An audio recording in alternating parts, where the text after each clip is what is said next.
नमस्कार, भीमाशंकर टाइम्स मध्ये आपलं सहर्ष स्वागत. आपण उभे आहोत आता घोडेगाव जवळ घोडेगाव पोलीस स्टेशनच्या हद्दीमध्ये असणाऱ्या या कोलदरे गावामध्ये परवाच्या दिवशी एक गंभीर घटना झाली. एक आरोपी गौरव उर्फ मोहित काळे नावाचा एक या ठिकाणी आरोपी आहे.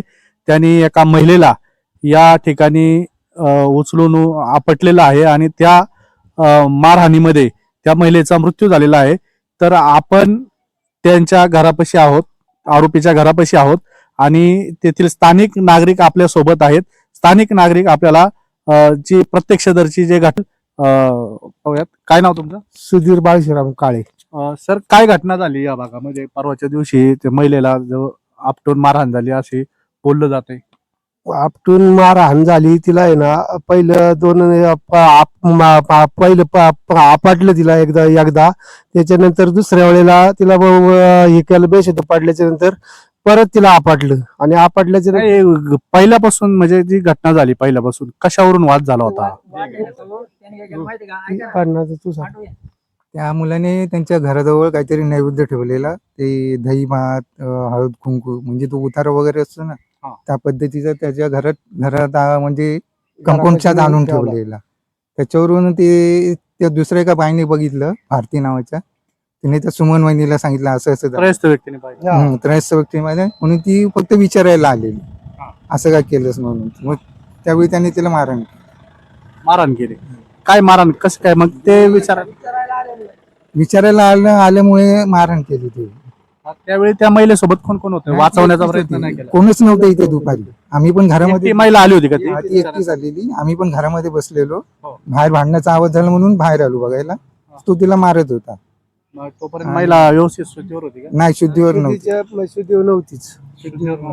शुद्धीवर आणि नंतर लोक जमा बिमा झाल्याच्या नंतर ना ती म्हणजे शुद्धीच्या बाहेर गेली आणि तिला उचलून नेल्याच्या नंतर दवाखान्यात म्हणजे पूर्ण हे झालं होतं, मृत घोषित केलं होतं. म्हणजे ते लगेच दवाखान्यात नेलेला मृत्यू? हा, लगेच नाही, पण नेल्याच्या नंतर ऍडमिट केल्याच्या नंतर बिर्ला हॉस्पिटलला नेल्याच्या नंतर काहीतरी दुसऱ्या दिवशी मूर्ती हे केलं, घोषित केलं. त्या महिलेला मुलं वगैरे? मुलगा आवाचा नाही. कोण? तेजस शिवाजी काळे, सरपंच आहेत गावचे? हा, गावचे सरपंच आहेत. ते पण होते इथे. हा. ते आईला वाचवण्यासाठी आले होते, मग पण त्याला पण मारहाण केलेली आहे.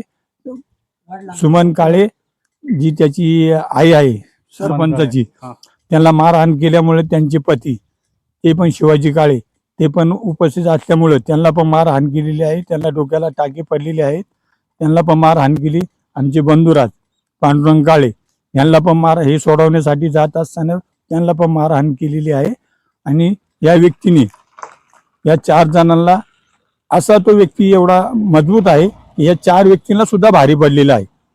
आणि त्याचे आई वडील वगैरे होते इथं. रॉडनी जे रक्त काढले ते आम्ही पोलीस स्टेशनला जमा केलेला आहे. रॉड तो लोखंडी रॉड होता. सर्व झालेलं. या अगोदर काय गुन्हे दाखल होते का त्यावर? त्याच्यावर झालेले 2-3 गुन्हे दाखल झालेले. शाळेत असताना पण त्याने मारामारी केलेली, त्या मुलाला मारायला गेलेला तो. आणि ते गावात पण म्हणजे गाडी वगैरे एवढी फास्ट चालवायचा, लोक घाबरायचे.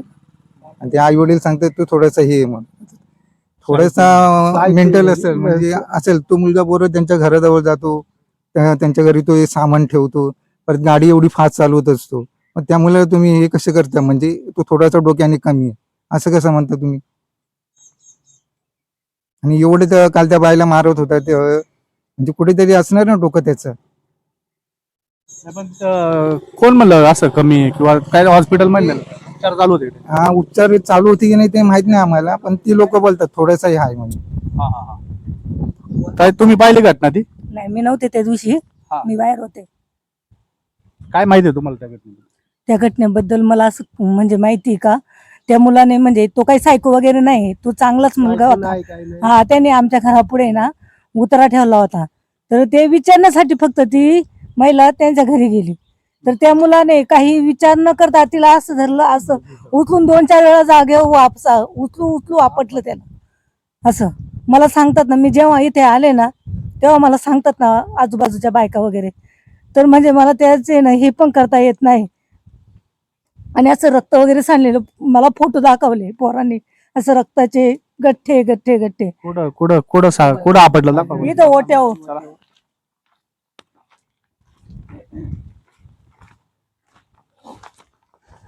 आपण त्या आरोपीच्या घरापाशी आहोत आणि कुठं कोणत्या भागात आता या इथं विचारण्यासाठी त्या सुमन काळे जी महिला आहे ते विचारण्यासाठी आले होते. तिचा चष्मा वगैरे बघा. दाखव रे चष्मा दाखव. बांगड्या दाखव बांगड्या दाखव.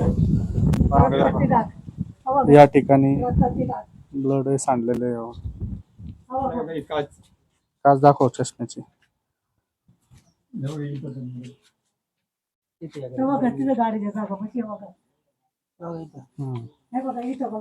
हे आपण आरोपीच्या घरापाशी आहोत ज्या भागामध्ये त्यांना मारलेलं आहे त्या सुमन काळे या महिलेला.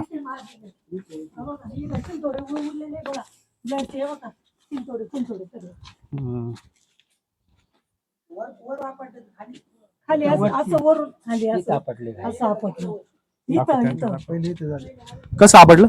असं इथून धरलं आणि असं आपटलं त्याने इथं डायरेक्ट 2-4 वेळा आपटलं. आणि जेव्हा हे सोडवायला आले यांना असं मुंडकं धरून यांना पण असं टाकलं त्यांनी काय केलं साईडला. माहितीये का, इथे ना इथं पहिलं आपटलं, इथं आपटलं ना. नंतर आहे ना इथून उचललं तिला खालीचे त्या खाली नेलं. हा. त्या खाली नेल्याच्या नंतर त्या खडीवर आहे ना तिथं पण खडीवर नेऊन तिला आहे ना आपटलं. परत आपटलं. हा. आणि आपटल्याच्या नंतर तिला परत म्हणजे बेशुद्ध पडली होती ती पूर्ण याच्यात. बेशुद्ध गेल्याच्या नंतर त्यांनी मागून ते तेजेस बिजेस आल्याच्या नंतर बेशुद्ध नाही तो उचलत आपटत म्हणजे होता तेव्हा आपटी तेजस दादा ते पाहिलं पाहिलं तिथून त्याने तेजस काळेंनी ना पाहिलं तो त्याला असं आपटत होता. त्याने त्याच्या डोळ्यांनी बघितलं तर तेव्हा त्याने असं उचलून तो त्याला रस्त्यालाच काढत होता. अक्काला सुमन अक्काला रस्त्याला काढत होता. आणि तो पाठीमागून त्याने आतमध्ये गेला, घरात दरवाजा लावून घेतला, पाठीमागल्या दरवाजाने रॉड घेऊन आला आणि त्याच्या पण डोक्यात टाकलं. आणि दादा होते तर ते दादाला इथं लागले, दादाला इथे टाके वगैरे पडले दादाला. आणि त्याच्या पण खांद्याला पायाला वगैरे मारे तेजीच्या. खूप अमानुष म्हणजे कृत्य, खूप अमानुष कृत्य केले, राक्षसी वृत्ती त्याची.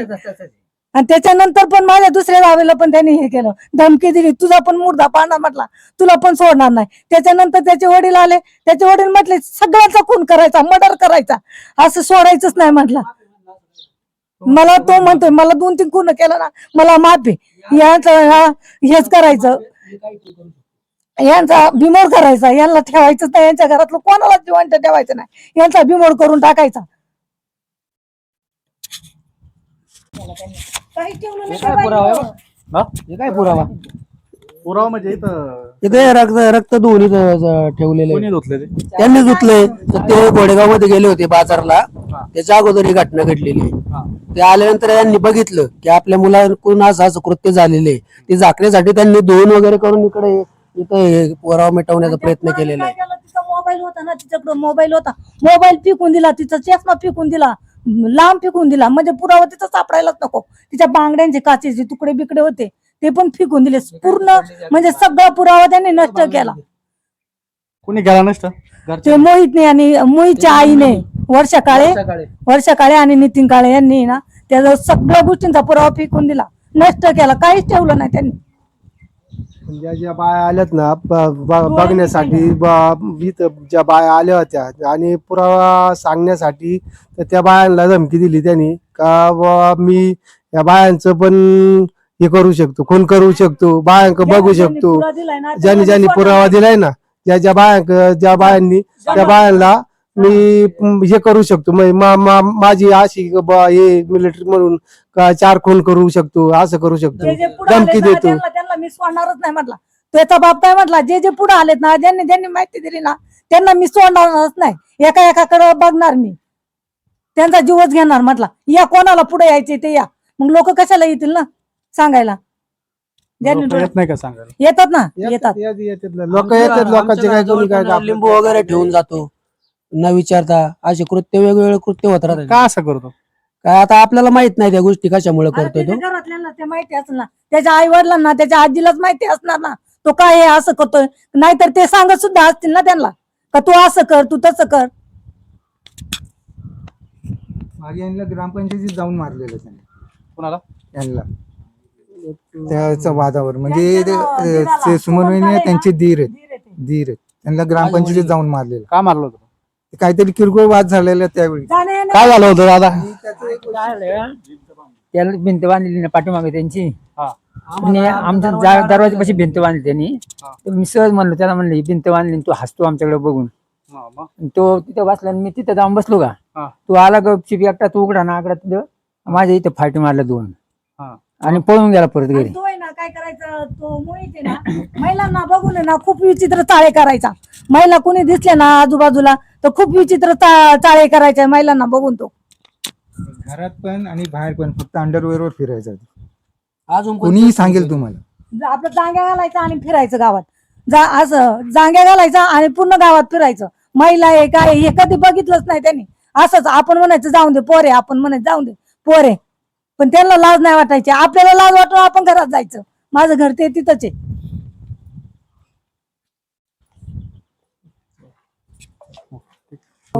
गौरव काळे उर्फ मोहित काळे हा जो आरोपी आहे त्याचं हे घर आहे आणि या घराकडं त्या सुमन काळे आहेत त्या विचारण्यासाठी का बा तू का जो हे ठेवलंय आमच्या घरापाशी काय ठेवले हे विचारण्यासाठी आले होते. परंतु त्यांनी मागं पुढं न पाहता त्या महिलेला धरून आपटलेलं आहे आणि हा तो भाग आहे. इथं दाखवा, हा जो भाग आहे इथं आपटलं आणि इथून आपटून परत बाहेर नेलं आणि बाहेरच्या ठिकाणी आपटलेलं या नागरिक सांगतात. त्यानंतर त्यांचे जे चिरंजीव आहेत तेजस काळे, ते या गावचे सरपंच आहेत, त्यांनी पाहिल्यानंतर त्या महिलेला उचललं आणि उचलून दवाखान्यात न्यायला. त्यानंतर परत रस्त्याला चालत होता. चालताना रोहित काळे आला आणि तो रॉड घेऊन आला आणि रॉडनी त्याच्या डोक्यात, सरपंच तेजस काळे यांच्या डोक्यात मारलं. तिथे त्यांचं डोकं फुटलेलं आहे असं समजतंय. अंगाला मारलेलं दिसतंय. तर अशा पद्धतीने या भागामध्ये किरकोळ वादातून एवढी गंभीर घटना झालेली आहे. त्यामुळे इथले नागरिक सगळं संतापलेले या भागामध्ये दिसत आहेत. भीमाशंकर टाइम्स साठी किशोर वाघमारे, कोलदरे. नमस्कार, मी API सागर पवार, घोडेगाव पोलीस ठाणे प्रभारी अधिकारी. घोडेगाव पोलीस स्टेशनच्या हद्दीमध्ये दिनांक 7/8/2026 रोजी मौजे कोलदरे या गावामध्ये भांडणाचा प्रकार घडलेला होता. किरकोळ वादातून हा एक गंभीर घटना त्या ठिकाणी घडली. जे जखमी होते, जखमींना स्थानिक नागरिक आणि पोलीस प्रशासनाने तात्काळ उपचाराकरता पुणे मंचर या ठिकाणी ॲडमिट केलेलं होतं. दरम्यान ह्या घटनेमध्ये जे जखमी शिवाजी काळे होते त्यांनी याबाबत फिर्याद दिली. त्याप्रमाणे आपण दिनांक 7/8/2026 रोजी खुनाचा प्रयत्न याबाबत गुन्हा दाखल केलेला होता. घटना घडल्यानंतर आपण तात्काळ आरोपीचा शोध घेऊन त्याला ताब्यात घेतलेलं होतं. आरोपीला ताब्यात घेऊन आपण या गुन्ह्यामध्ये अटक केली आणि अटक केल्यानंतर मान्य न्यायालयाकडे हजर केले असता न्यायालयाच्या आदेशाप्रमाणे आरोपीला आपण येरवडा कारागृह येथे जमा केलेला आहे. ह्यामध्ये असं झालेलं आहे की आरोपीनं त्या फिर्यादी यांच्या घरासमोर काहीतरी ठेवलं असं दुसऱ्या एक त्रयस्थ व्यक्तीने त्या फिर्यादी यांना सांगितलं आणि त्यामध्ये या ज्या घटनेमध्ये मयत महिला आहेत सुमन काळे यांना ती समजलं. मग त्या विचारायला गेल्या आणि ते काय ठेवलं होतंस किंवा काय याबाबत विचारणा करायला गेलेलं असतं. तिथं वाद झाला आणि त्यामध्ये त्या आरोपीनं त्यांना त्या ठिकाणी जे फरशी आणि जमीन होती त्यावरती आपटून तसंच लोखंडी एक रॉड होता त्यानं मारहाण केलेली आहे. आणि हे मारहाण करत असताना जे आरडाओरड झाला त्यावेळी ते तेथील नागरिक तसेच हे जे मयत महिला आहेत सुमन काळे यांचा मुलगा आणि पती हे देखील तिथे गेले. त्यांना सुद्धा त्यांनी मारहाण केलेली होती. यामध्ये ज्या महिला ज्या मृत पावलेल्या आहेत त्यांचं काल पहाटे साधारण 2 वाजताच्या सुमारास उपचारादरम्यान मृत्यू झालेला आहे. त्याबाबत आपण जी काही कागदपत्रे आणि पुरावा मिळाला त्याप्रमाणे आपण त्यामध्ये खून याप्रमाणे BNS 103 प्रमाणे कलमवाढ केलेली आहे. त्यामध्ये याबाबत साक्षीदार वगैरे यांच्याकडे सखोल तपास करून जास्तीत जास्त सबळ पुरावा उपलब्ध करून आणि घटनेचं मूळ कारण यामागची काही पार्श्वभूमी आहे का याबाबतचा सखोल तपास केला जाईल आणि त्याप्रमाणे दोषारोपपत्र न्यायालयात सादर होईल. या अगोदर या आरोपीवरती सध्या तरी आपल्याकडे अभिलेख पडताळ असतं, काही कुठला गुन्हा, गंभीर गुन्हा किंवा कुठला गुन्हा दाखल असलेल्याची माहिती प्राप्त नाही. परंतु एकंदरीत त्याबाबत सखोल लोकांनी काही यापूर्वी मागच्या कालावधीत काही तक्रारी अर्ज दिले होते का, किंवा आणि काही कुठली तक्रार दिलेली होती का, याची पडताळणी करून निश्चितच या गुन्ह्याच्या संदर्भामध्ये त्याचा समावेश केला जाईल. आणि यामध्ये अजून कोणी आरोपी असेल त्यांना सुद्धा त्याप्रमाणे आपण अटक केली जाईल आणि त्यांच्यावर सुद्धा कारवाई केली जाईल. तो काय जो आरोपी आहे तो काय आजारी वगैरे आहे? याबाबत तसे अजून आपल्याकडे कुठलीही अधिकृत कागदपत्र किंवा काही उपलब्ध झालेली नाही. ती ज्यावेळी आपल्याकडे उपलब्ध होतील त्यानंतर आपण काय असेल ते तपासामध्ये त्याची पडताळणी केली जाईल. पण तुर्तास आपल्याकडे जी माहिती उपलब्ध होती त्या आधारे आणि जे कायदेशीर प्राथमिक तपासामध्ये ज्या गोष्टी होत्या त्या नमूद करून आपण कोर्टापुढे हजर केले होते. कोर्टाच्या आदेशाप्रमाणेच आपण त्यांना येरवडा मध्यवर्ती कारागृह येथे जमा केलेलं आहे. जर आवश्यकता वाटल्यास पुन्हा त्याची पुन्हा कस्टडी घेतली जाईल आणि पुन्हा अधिक तपास केला जाईल.